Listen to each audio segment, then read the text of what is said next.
We remain steadfast in our commitment in delivering local news that matters. Stories that inspire. Enriching the lives of Filipinos in the Philippines and across the globe. This is your GMA Regional TV. Buong puso para sa Pilipino.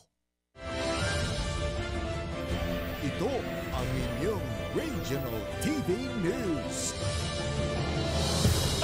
Magandang araw, ito ang inyong Regional TV News. Hatid namin ang mga pinakamalaki at pinakahuling balita. Mula sa Luzon, ako po si Chris Zuniga. Mula rito sa Visayas, ako po si Cecil Kibod Castro. At mula naman dito sa Mindanao, ako po si Sara Hilomen Velasco. Nabiktima ng bogus buyers ang nasa 50 delivery riders sa Iloilo City. May detalye si Kim Salinas ng GMA Regional TV 1 Western Visayas.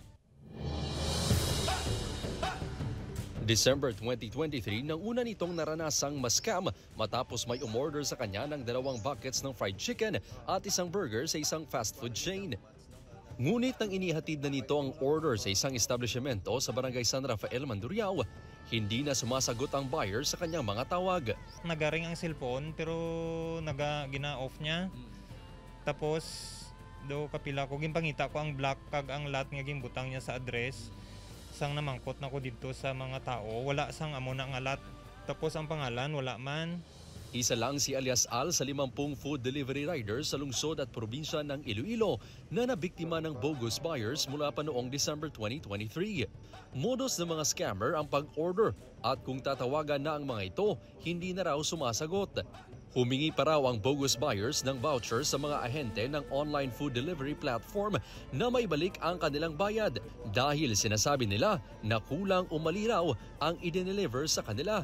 Ang ibinalik na bayad sa bogus buyers ang siya namang i-charge sa mga delivery rider.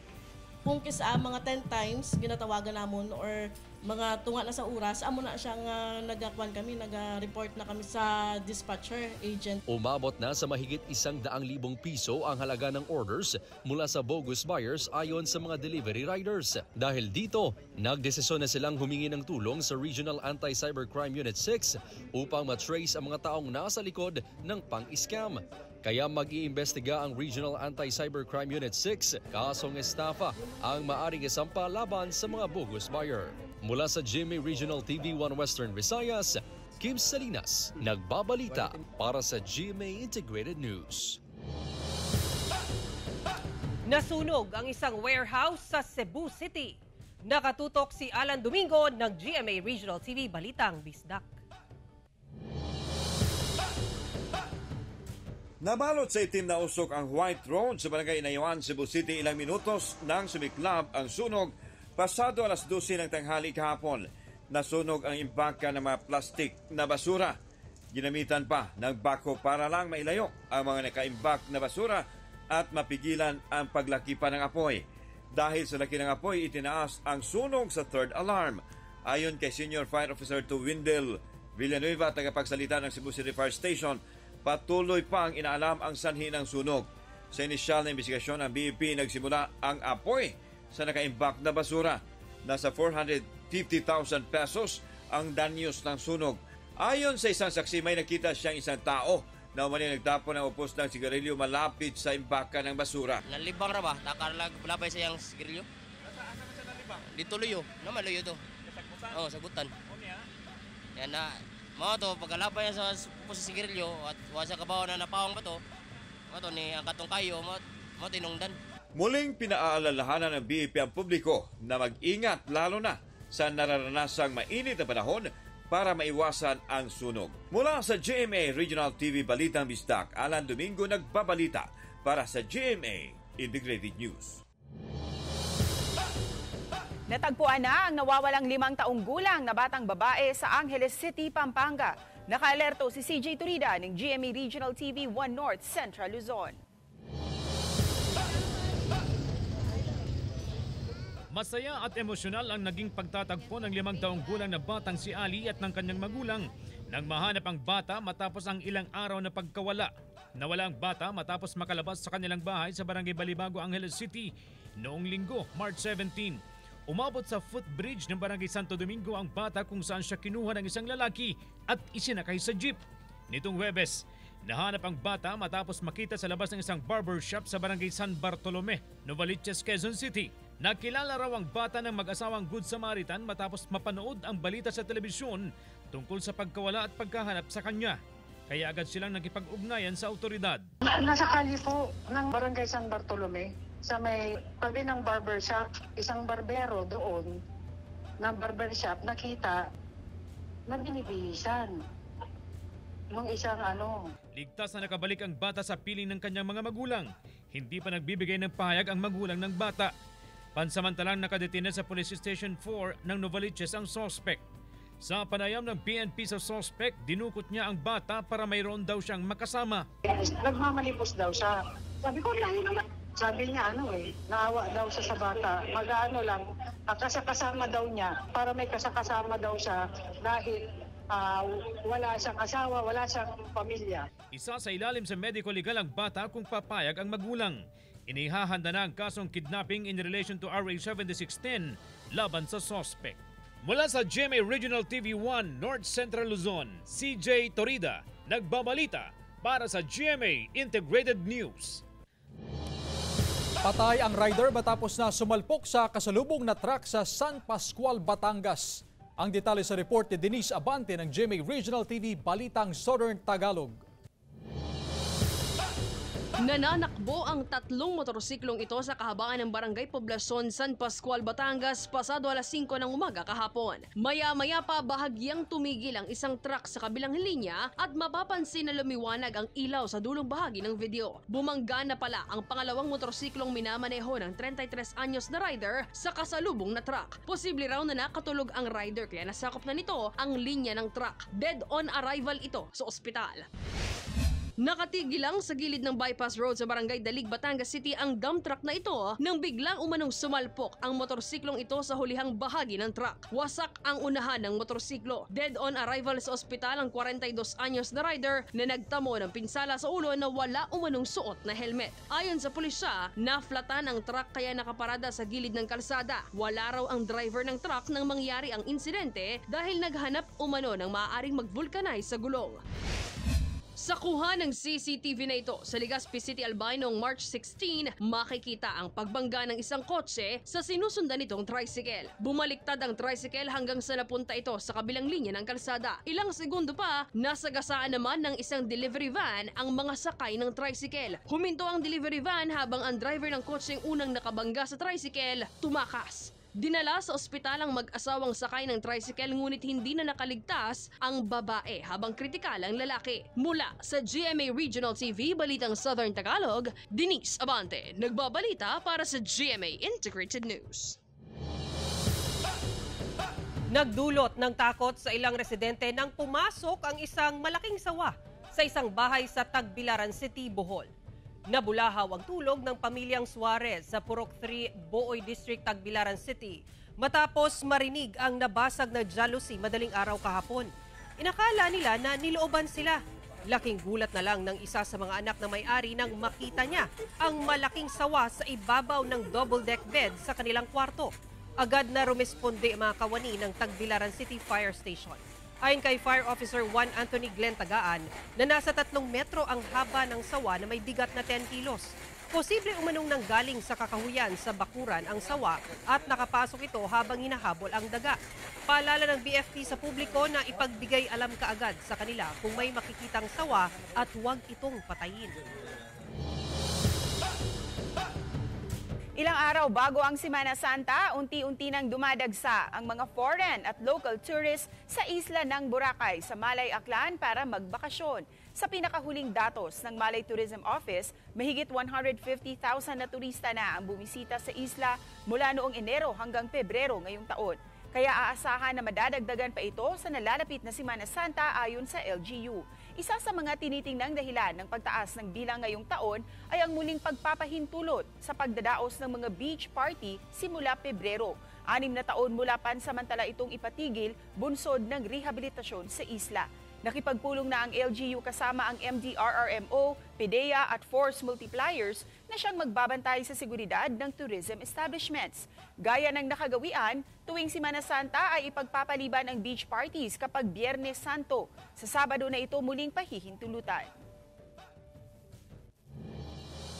Puspusa na ang paglilinis sa cobblestones ng pamosong Calle Crisologo dahil sa inaasahang dagsa ng mga turista. Yan ang tinutukan live ni Ivy Hernando ng GMA Regional TV 1 North Central Luzon. Ivy?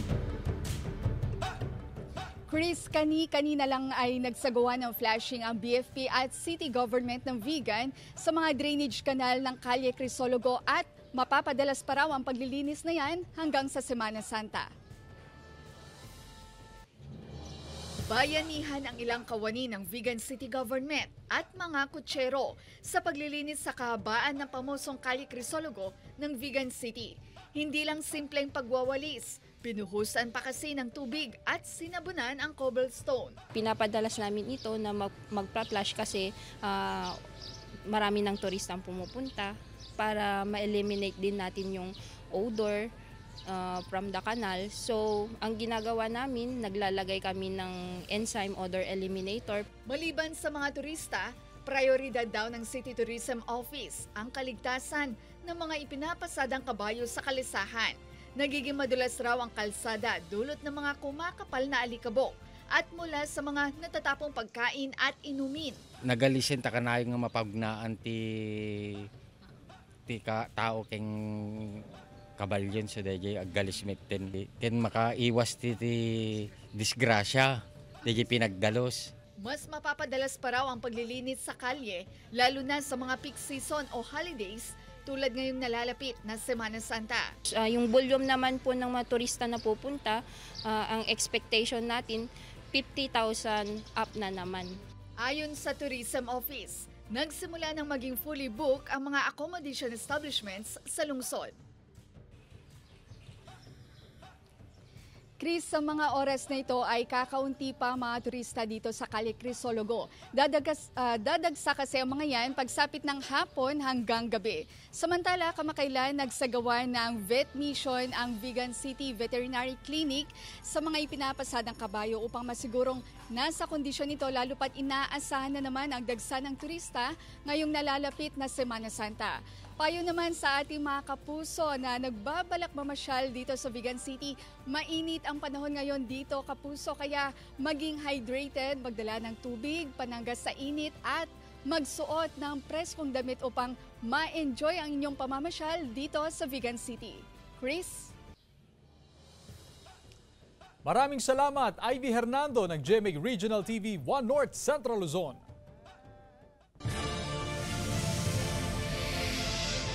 Ito ang inyong Regional TV News.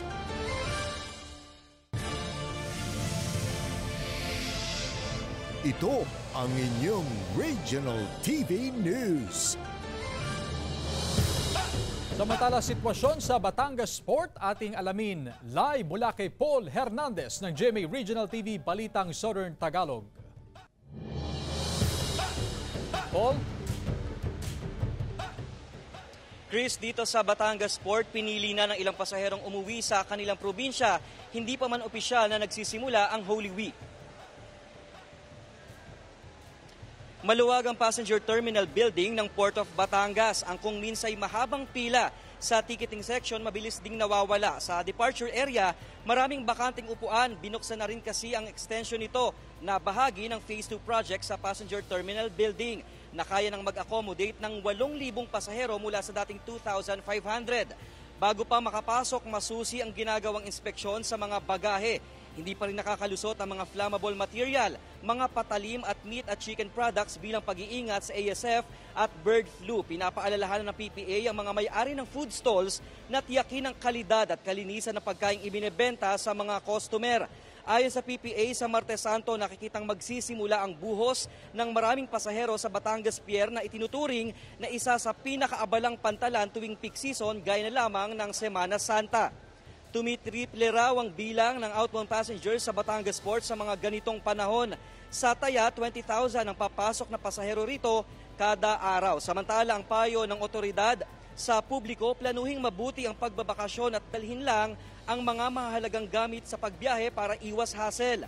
At kung magmamaneho, tiyaking nasa kondisyon ang ibibiyahing sasakyan, pati na rin ang sarili. Sa mga oras na ito, Chris, wala pa naman daw anunsyo kung fully book na yung mga biyahe ng barko. Wala rin kanselasyon ng paglalayag ng mga barko. At live mula rito sa Batangas City, Chris. Maraming salamat, Paul Hernandez ng GMA Regional TV, Balitang Southern Tagalog. 74 anyos na babaeng nag-viral dahil sa pambabato sa ilang motorista sa Ilocos Norte, nag-sorry. Tutukan sa report ni Gab De Luna ng GMA Regional TV 1 North Central, Luzon.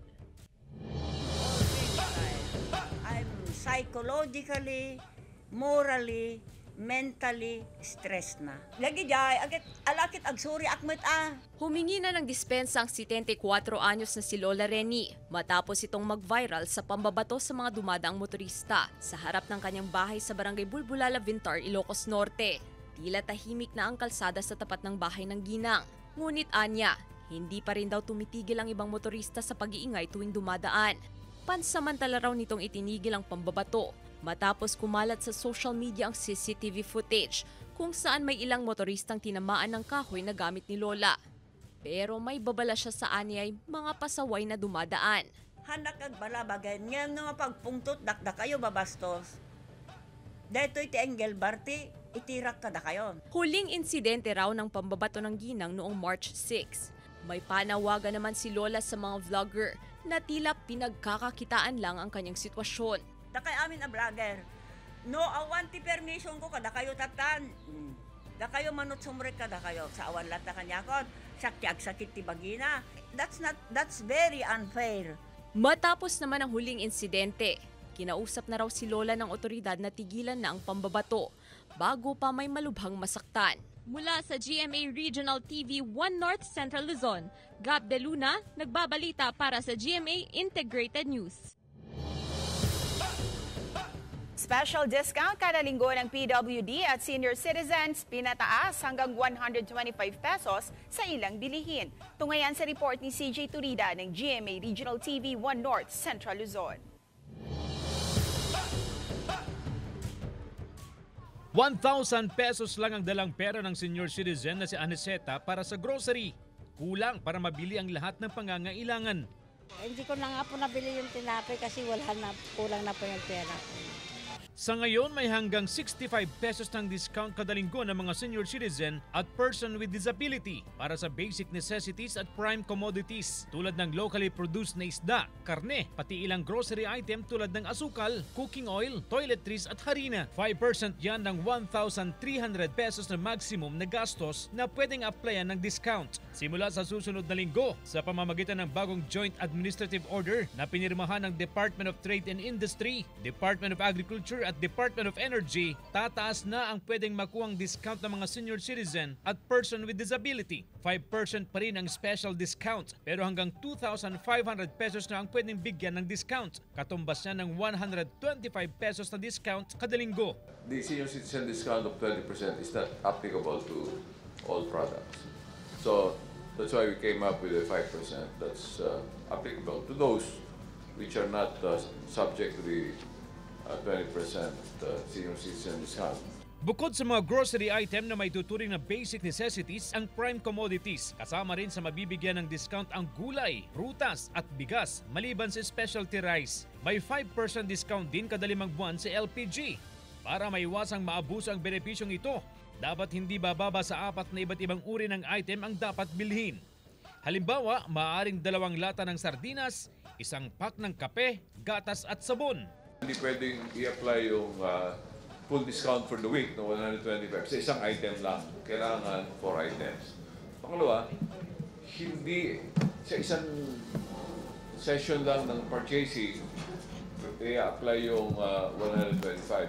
Yun yung total purchases for the week. Pinalawig na rin ang discount pati sa pamimili online. Applicable na siya sa mga online purchases and malaya ang mga establishments mag-enforce and implement ng requirement ng ID and purchase. Ang mga registered BAMBI and co-op, si mga maliliit na negosyo, hindi na po sila kailangan magbigay nitong 5% special discount. Mula sa GMA Regional TV, One North Central Luzon, CJ Torida, nagbabalita para sa GMA Integrated News. Ito ang inyong Regional TV News.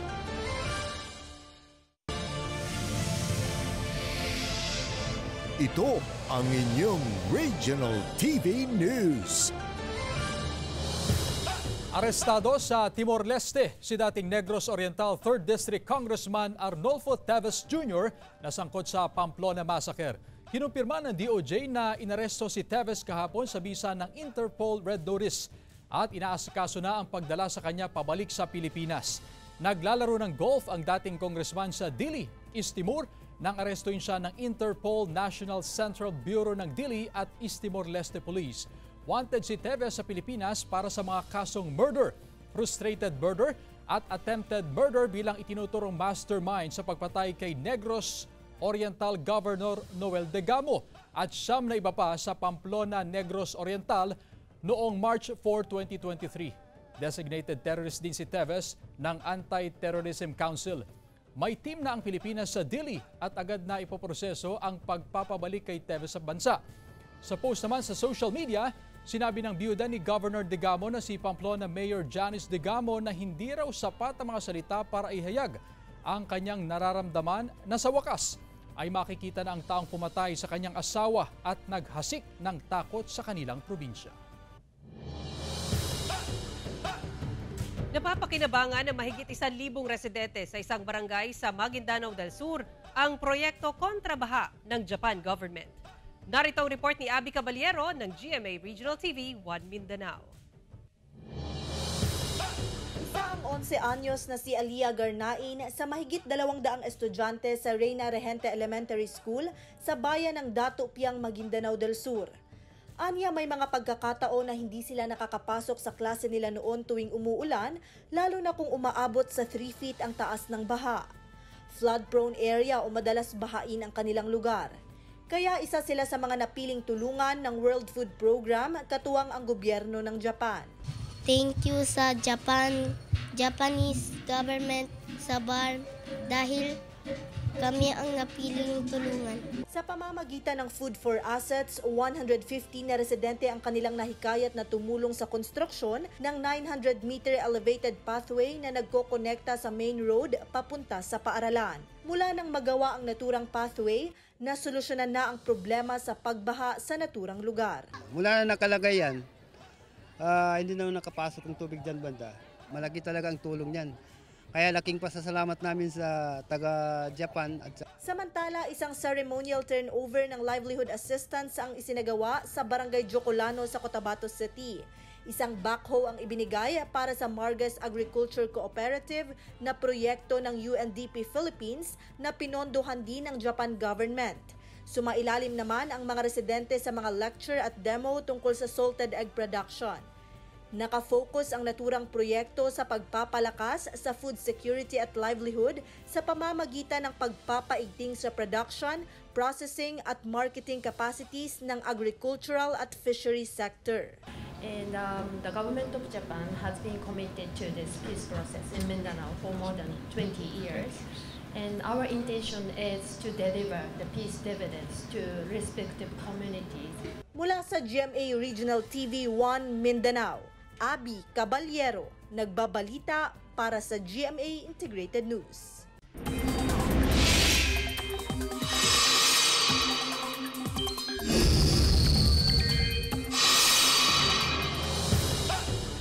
Mga kapuso, muling humina ang Northeast Monsoon o hanging amihan. Apektado nito ngayon ang extreme Northern Luzon. Ayon yan sa Pag-asa. Easterlies naman ang umiiral sa iba pang bahagi ng bansa. Dahil sa amihan, maalon ngayon at delikado sa maliliit na sasakyang pandagat ang pumalaot sa northern coast ng Ilocos Norte at sa mga dagat na sakop ng Batanes at Cagayan, kasama na ang Babuyan Islands. Ngayong umaga, asahan ng pag-ulan sa ilang panig ng Northern Luzon, Aurora, Southern Luzon at Davao Region base sa rainfall forecast ng Metro Weather. Pagsapit ng hapon, uulanin ang ilang pang bahagi ng bansa. Posible ang heavy rains sa ilang lugar na maaaring magdulot ng baha o landslide, kaya maging alerto.